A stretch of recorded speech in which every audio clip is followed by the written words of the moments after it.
বিয়ের জন্য পাত্রী খুঁজছিলেন এক যুবক। পছন্দ হলো একজনকে।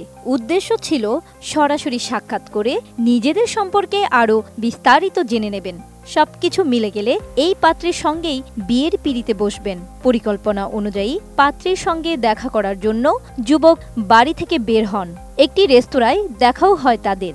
নানা বিষয় নিয়ে শুরু হয় কথাবার্তা। অবশেষে চা এলো। যুবকের কাছে চা এগিয়ে দিলেন পাত্রী। দুজনে চাও পান করলেন, কিন্তু পাত্রীর দেওয়া সেই চা খাওয়ার পরেই বেহুশ হয়ে পড়লেন পাত্র। ভারতের উত্তর ২৪ পরগনার নিউ ব্যারাকপুরে ঘটেছে এমন চাঞ্চল্যকর প্রতারণার ঘটনা। পাত্রী পরিচয় দেওয়া একজনের সঙ্গে দেখা করতে গিয়ে প্রতারণার শিকার হয়েছেন এক যুবক। থানায় অভিযোগ করেন সেই পাত্র। নাম সুদীপ বসু।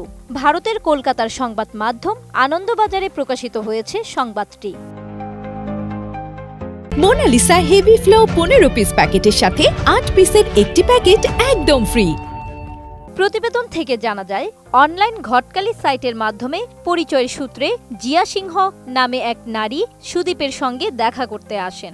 নিউ ব্যারাকপুরের একটি হোটেলে তারা সাক্ষাৎ করেন এবং চা পান করেন। চা পান করার কিছুক্ষণের মধ্যেই সুদীপ বেহুশ হয়ে পড়েন। জ্ঞান ফেরার পর দেখতে পান তার মোবাইল ফোন এবং মানিব্যাগ উধাও। ঘটনার পর সুদীপ এয়ারপোর্ট থানায় লিখিত অভিযোগ করেন। পুলিশ তদন্তে নামে। অভিযোগের ভিত্তিতে গ্রেপ্তার হন পকেটমার পাত্রী।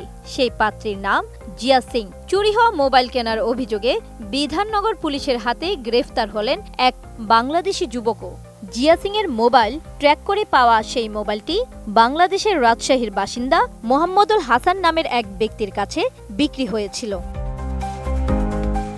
হাসানকে ৩০ জুলাই পশ্চিমবঙ্গের দমদম এলাকা থেকে গ্রেপ্তার করে পুলিশ। তার বয়স ৪০ বছর।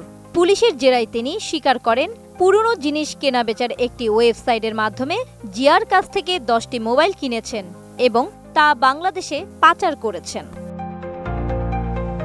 হাসান দীর্ঘ সময় পার্ক স্ট্রিটের একটি হোটেলে অবস্থান করেছিলেন এবং তিনি অবৈধভাবে ভারতে প্রবেশ করেছিলেন কিনা তা তদন্ত করে দেখছে পুলিশ।